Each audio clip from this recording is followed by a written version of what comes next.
4 times in the show, Bret Hart has appeared with us on Off the Record, and 3 of those times he pointed his big accusing finger right at Vince McMahon, saying that Vince McMahon lied to him, cheated him, screwed him.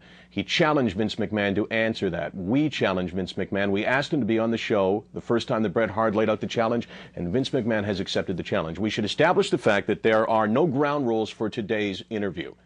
Nothing is off limits. Nothing is taboo. Vince has said, ask me whatever you want, and I will answer it. Clearly, we have prepared for this by establishing from our viewers what you wanted asked, and also we have pieced together some of the relevant issues. We'll talk to Vince McMahon today and tomorrow. Something else you should know, that Vince McMahon is partners with TSN, wrestling broadcasts, very successful wrestling broadcasts on this network. Vince McMahon, we have never had a bigger interview, and the biggest reason for that is that you just don't do very many of these interviews. Let's go back to the Bret Hart situation. After 14 years of service, less than a year after signing him to a 20-year deal, you asked him to leave. Why? A lot of reasons, actually. Bret was breaking down physically. Bret was getting to be a little bit of a pain in the ass in terms of his attitude. He was disruptive in the locker room to a certain extent. He wanted things his way. And to a certain extent, I can understand that. But we have to move on, and we have to progress in what we do. And we can't hold back. We can't keep things the way that they used to be for anybody. Now, you were a body at the time last fall with a handful of stars. Bret Hart was one of them. A lot of people found it very surprising that not only would you let one of them go, but you would virtually encourage him to go to the competition. The belief on the street of many people is that Shawn Michaels came to you and said, it's either me or Bret Hart. Choose. No, that's not the case at all. If anyone came to me with that proposition, the person that brought the proposition would leave. I'm not intimidated by anybody. Probably not anything. So I can put that one to rest. So what changed so quickly? You signed him to a 20-year deal. Obviously, you were eager to have him in the fold, and there was no hint at that point of any of the problems that you just alluded to. Did he change that much in less than a year? Well, Bret's body started to break down. He started to miss dates and things of that nature, and which to be expected, I suppose, although you look at him as the Iron Man, and certainly he has been that in this industry. But Bret's value began to wane, and I looked at it in terms of, I think I was really sorry after I had done the deal. I was sorry that I had, and had everything gone smoothly, you know, then we would have lived with it. But that's not what happened. It didn't go smoothly. I wanted to change Bret's character. I wanted to be able to mix things up. That was difficult. He was difficult to do business with. And it's sort of like the tail wagging the dog.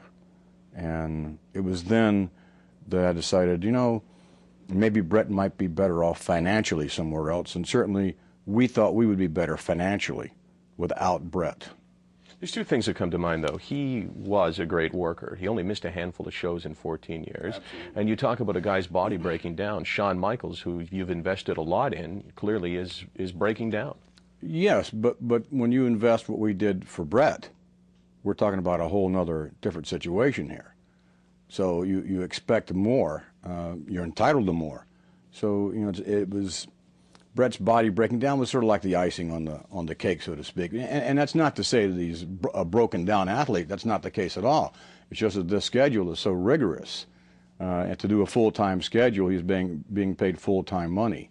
So he couldn't comply with the scheduling. So again, that was the icing really on the cake. I think I was sorry when I signed the deal financially. I wasn't sorry that Bret was still with us because, you know, Bret and I have been close for many, many years. And, you know, Bret, even prior to the leveraging factor of WCW versus WWF, you know, Bret, I didn't think was about the money. And he told me he wasn't about the money. It was about, you know, being comfortable and being treated the way that he had been, with respect, you know, here in the World Wrestling Federation for years and years. And that meant more to him than money. Yet he leveraged himself against Turner's operation and bid himself up so much. And everyone around me at that time was saying, oh, my, you can't let Bret go.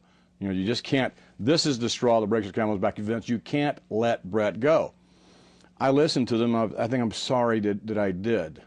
from a financial standpoint, not because we wouldn't enjoy Brett continuing on in the World Wrestling Federation. I always likened Brett to what Babe Ruth would have been to our organization. That's what I always wanted. I wanted Brett to finish his career here, but it didn't happen that way. It sounded to me like Brett wanted to finish his career here being the WWF. And I think he did, but he wanted to finish his career here on his terms.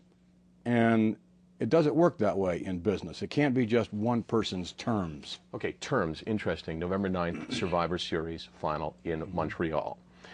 Do we establish that he did have a clause in his contract that said he would have, over the final 30 days, reasonable creative control? That's right. Okay.